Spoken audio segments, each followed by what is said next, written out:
Alam mo naman, naglalaro Sige na, pa magtitinulang ako eh. manok ko. Ay, naku bata ka, uunahin mo pa yan kisa sa pagkain natin. Mamaya, uuna na naman. Si inay talaga, oh. Mamaya na, tatapusin ko lang to. Isa. Ay, naku bata, ito Inay uunahin naman, mo pa ba yan? Umuulan Yan yung pa, kakainin mo, ha? Umalis ka na kasi uulan. Baka nalakas ang ulan. Sige na. Kakainis talaga ito si inay, oh. O sige na.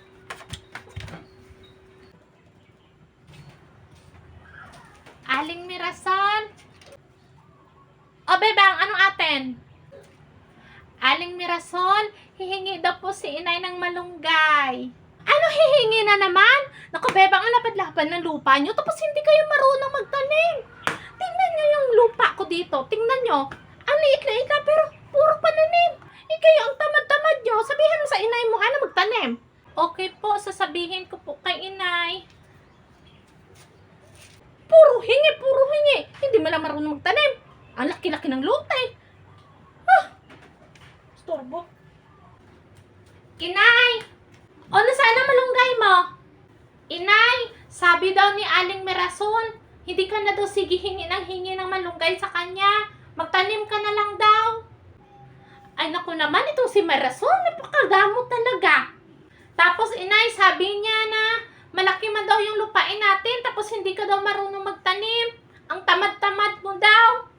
Dapat daw magtanim ka rin. Hindi lang daw puro hingi yung alam mo. Sabihin mo, maniningil ako ng utang. 2 buwan na hindi pa nakakabayad. Hihingi lang ako ng malunggay, ang damot-damot. Sabihin mo ha, maniningil si inay ng pautang plus interest. Sige po, sasabihin ko. Marisol na ito. Ang damot-damot. Aling Mirasol. O, bebang, andito ka na naman. Hihingi ka na naman.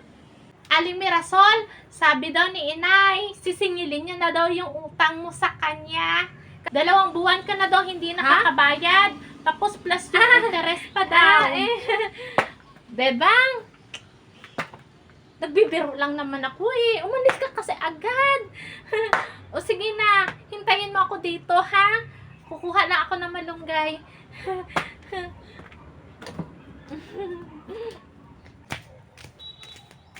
Talagang si Bartis, hindi marunong magtanim. Ang laki-laki naman ng lote.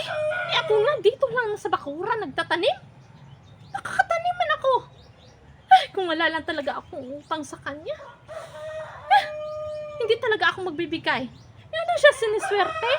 Ako ang magtanim, tapos siya ang aani. Ay, naku. Naku talaga.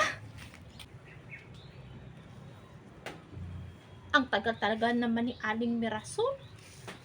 Parang uulan na naman. Saan kaya yun kumuha ng malunggay?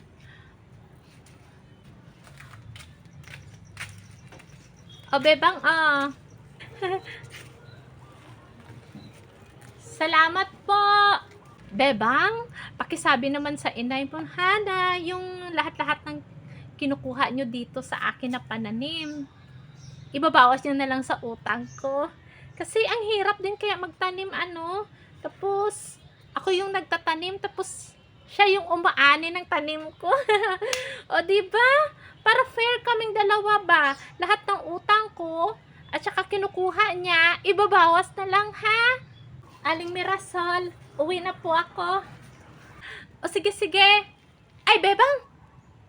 May nakalimutan ka pala, ha? Oh, alam ko, manok yung ulam nyo. Aling Mirasol talaga, alam na alam yung ulam namin, Paborito ko yun. Sabihan mo sa inay mo, ha? Nabibigyan ako. Okay po. Sige po, sasabihin ko kay inay.